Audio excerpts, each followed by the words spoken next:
Afiliados, vocês estão vivos? No vídeo de agora nós vamos falar um pouquinho sobre o século XVI, sobre a América nesse contexto, os acontecimentos históricos que marcaram o nosso continente. A história das civilizações do continente americano não pode ficar encerrada, como muitas vezes se tem feito, no breve intervalo que vai de seu repentino aparecimento no horizonte dos europeus, a partir dos descobrimentos, até sua precoce destruição causada pelo avanço dos conquistadores. O continente americano tem uma longa história e à chegada dos europeus existiam nele três grandes impérios. Os astecas, os maias e os incas, que tinham sido capazes de desenvolver sua própria civilização com formas avançadas de organização. Por outro lado, a chegada dos espanhóis provocou a rápida decadência dessas culturas e a população nativa foi dizimada em pouco tempo pela exploração e pelas doenças. Depois da viagem de Colombo, os soberanos europeus organizaram mais expedições para conhecer os homens e as coisas do Novo Mundo. Os exploradores partiram sobretudo da Espanha, onde havia escassez de terras férteis e um sensível aumento da população. A eles uniram-se os primeiros soldados atraídos pela possibilidade de encontrar a terra do outro, o mítico Eldorado. Em sua segunda expedição, Colombo zarpou com 17 barcos e 1.500 homens, desembarcando em La Espanhola, atual Haiti, onde fundaram uma colônia. O domínio espanhol estendeu-se de Porto Rico a Jamaica, e em 1511 o vice-governador de La Espanhola, Diego Velázquez de Cuellar, iniciou a colonização de Cuba, de onde partiram rumo à Espanha os primeiros tesouros subtraídos aos índios e os primeiros carregamentos de ouro aluvial. Daí, Velázquez organizou a expedição às costas mexicanas, pondo no comando seu secretário Hernán Cortés, que viveu entre 1485 e 1547. Cortés desembarcou com 600 homens na península de Yucatán, perto da atual Veracruz, decidido a se apoderar do Império Azteca. Montezuma II, no trono de Tenochtitlan, desde 1503, teve logo a informação de que estrangeiros barbudos de pele branca tinham desembarcado nas costas totonacas, saindo de grandes casas que flutuavam na água. Corria o ano de 1519 e havia tempo que se multiplicavam no céu. Teve presságios de ruína e morte. Os deuses pareciam pouco propícios a impedir a destruição do reino prevista pelos antigos mitos astecas. Montezuma, por tudo isso, viu que em Cortés e em seus homens os emissários do deus Quetzalcoatl, que voltava do exílio para recuperar seu reino. Recebidos com grandes honras, os espanhóis começaram a destruir os templos e os ídolos pagãos, derrotando o exército dos Tlaxcaltecas, que os astecas nunca tinham conseguido submeter. Persuadido da invencibilidade dos recém-chegados, Montezuma II convidou-os a se estabelecerem na capital. Mas Cortés entrou com um grupo de homens no Palácio Imperial, tomou como refém o soberano e permitiu que seus homens se assenhorassem da cidade e saqueassem seus imensos tesouros. Face a tanta brutalidade, os habitantes de Tenochtitlan rebelaram-se, obrigando os invasores a se retirarem para Tlaxcala em julho de 1520. Durante a chamada Noite Triste, e com este nome se recorda na história o massacre sofrido pelos espanhóis, os astecas foram novamente traídos por suas convicções religiosas e demoraram-se a sacrificar a seus deuses os espanhóis caídos, ao invés de perseguir os poucos conquistadores que escaparam à matança. Os soldados de Cortés puderam se reorganizar para voltar no ano seguinte e sitiar a cidade. Tenochtitlan foi sediada e completamente destruída no dia 12 de agosto de 1521. Com a decapitação do último soberano asteca, o Cuauhtémoc, em 1524, terminou a conquista do México Central, embora ainda durante muito tempo os conquistadores tenham estado empenhados em sufocar as frequentes rebeliões dos índios e em anexar novas terras. Procedeu-se na época a divisão do butim entre os homens de Cortés, entre os quais foram distribuídas as possessões da aristocracia asteca. No momento da chegada dos conquistadores, os maias viviam numa fase de crise determinada em parte por conflitos internos e em parte por catástrofes naturais, como o violento furacão de 1464, a peste de 1480 e depois longos períodos de seca, aos quais, após o desembarque dos espanhóis, seguiram-se epidemias de varíola. Nessas condições, os maias, entre os quais se propagou a ideia de que havia terminado para eles o favor dos deuses, foram facilmente subjugados pelos conquistadores. Em 1529 e 1446, quase sem combater, Francisco Montejo, que viveu de 1479, mais ou menos, até 1553, conquistou até os últimos centros de resistência desse antigo povo. Vamos falar um pouquinho sobre a queda dos Incas e dos Astecas. Né? Como é possível que impérios tão fortes como o Azteca e o Inca fossem destruídos tão rapidamente por algumas centenas de espanhóis? Sem dúvida, os invasores beneficiaram da superioridade das armas. Espada de aço contra lanças de obsidiana, armaduras de metal contra túnicas forradas de algodão, arcabuzes contra arcos e flechas, cavalaria contra infantaria. Mas esta superioridade técnica parece que foi de uma importância relativa. Os espanhóis possuíam poucas armas de fogo no momento da conquista, e eram de disparo lento. Seu impacto desde o início foi, como nos casos dos cavalos, principalmente psicológico. A vitória espanhola foi certamente facilitada pelas divisões políticas e étnicas do mundo nativo.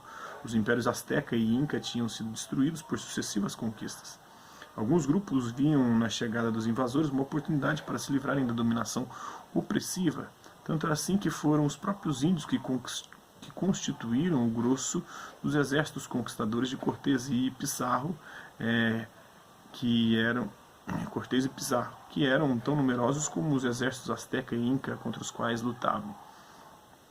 No México, os recém-conquistados totonacas rebelaram-se contra Montezuma e aliaram-se aos espanhóis, que imediatamente receberam uma ajuda decisiva dos tlaxcaltecas. No Peru, a facção de Huasca uniu-se a Pizarro, que também obteve a ajuda de grupos tais como os Canhares e os Huancas, que se negaram a aceitar o domínio dos Incas.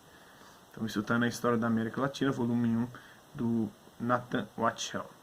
Então, à direita, aqui na obra que eu estou consultando, A Morte de Montezuma II, penúltimo imperador azteca, página ilustrada da História Geral das Coisas da Nova Espanha, de Frei Bernardino de Sahagún,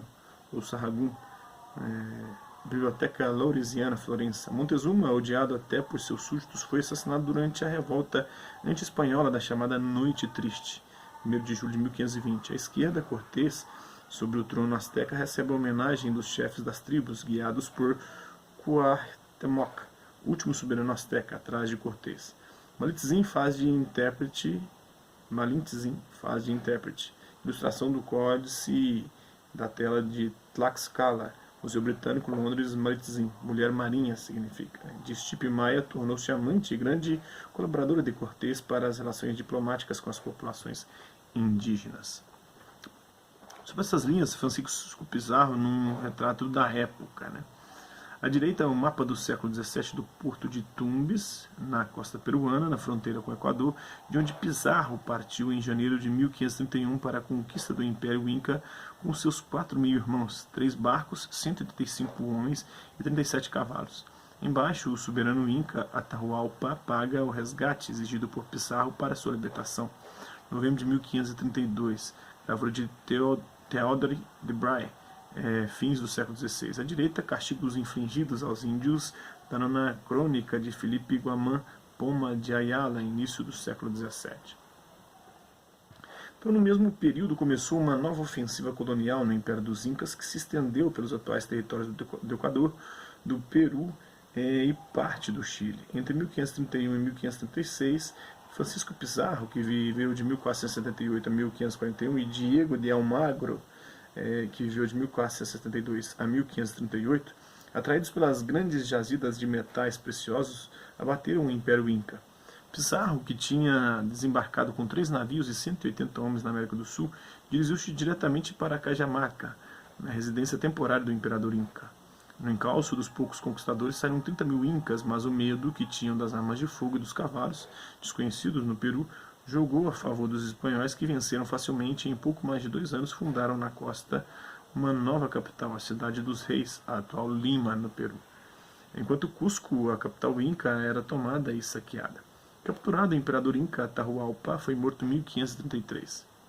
Entre 1535 e 1537, Diego de Almagro tentou uma ofensiva semelhante no Chile, mas fracassou e teve que regressar ao Peru, onde a resistência dos incas começava a ganhar algum alento, depois ser eliminado por Pizarro, que se impôs na rivalidade entre os chefes espanhóis. Seguindo suas ordens, a conquista do Chile foi feita por Pedro de Valdívia, que viveu entre 1497 e 1553. Depois do assassinato de Atahualpa, o Império Inca desmoronou e por volta de 1539 os espanhóis controlavam todo o país, embora não faltassem formas de resistência locais ao poder estrangeiro. Um membro da dinastia Inca, Manco Capac II, constituiu um reino fantasma na remota província de Vilcabamba, por volta de 1565. Por volta de 1565, ele instalou uma insurreição que se propôs reconquistar as terras perdidas e restabelecer a antiga religião asteca, ou maia aqui, né? Vilcabamba também foi tomada pelos espanhóis e, com a morte de Tupac Amaru, em 1571, desapareceu a última resistência. Na segunda metade do século XVII, renasceram os movimentos com o objetivo de restaurar o antigo império. Aos incas, na verdade incas, né? Nem astecas nem maia, os incas, deve-se somar o império de Chibchas, menos conhecido. Trata-se de uma população estabelecida no território da atual Colômbia, que alcançou uma certa unidade através de uma estrutura confederativa entre as três cidades principais, de Bogotá, Tunja e Sogamoso.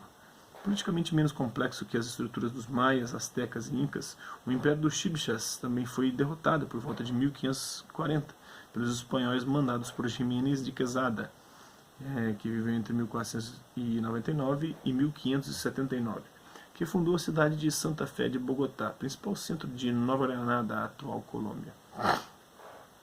O sistema colonial introduzido pelos espanhóis sustentava-se em duas instituições: a encomienda, concessão vitalícia, um espanhol de um território mais ou menos amplo, tipo as capitanias ou as sesmarias aqui nossa, né? E o mandamento, o emprego forçado por parte do concessionário de mão de obra local, uma espécie de trabalho compulsório. O responsável pela encomenda era obrigado a promover a instrução e a conversão religiosa dos nativos, podendo pretender deles, em troca particulares, tributos e serviços. Esse sistema foi eficaz no início para a conquista e a primeira consolidação dos domínios do ultramar. Mas depois as iniciativas particulares dos conquistadores tornaram-se dificilmente controláveis e começaram a preocupar o governo espanhol. Para conter a avidez e a prepotência dos colonos, os territórios do México e das Antilhas se organizaram no vice-reinado da Nova Espanha, com capital na cidade do México, em 1535. Depois, outro ordenamento análogo foi estendido em 1542 ao Peru, com a instituição da Nova Castela, que compreendia toda a América do Sul espanhola. Constituíram-se os Conselhos de Estado, compostos por funcionários nomeados pelo rei por um tempo determinado para evitar a criação de senhorias autônomas, e organismos consultivos e jurisdicionais específicos, as audiências, centro da administração civil, econômica e judicial da colônia. Então, isso é um pouco da América, dos acontecimentos da América no século XVI, a queda dos Incas e dos Astecas, né? Espero que vocês tenham gostado do vídeo. Quem curtiu, dá um like, não curtiu, dá um dislike. E se interessar pelo conteúdo do canal, é só se inscrever, ativar o sininho e aguardar os próximos vídeos e as próximas notificações.